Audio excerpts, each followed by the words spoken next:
Lo tira tiro también. A ver, con el DRS a bordo. Sí, sin problema.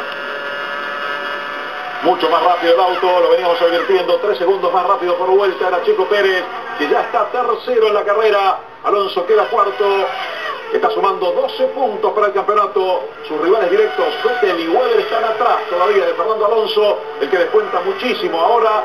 Me parece que se pone a tiro o le empata. La punta es Lewis Hamilton, con este nuevo puesto que acaba de perder Fernando Alonso. Checo se saldó la cuenta de Malasia, lo superó a Fernando Alonso. Circunstancias muy distintas, apenas un juego, apenas una ironía.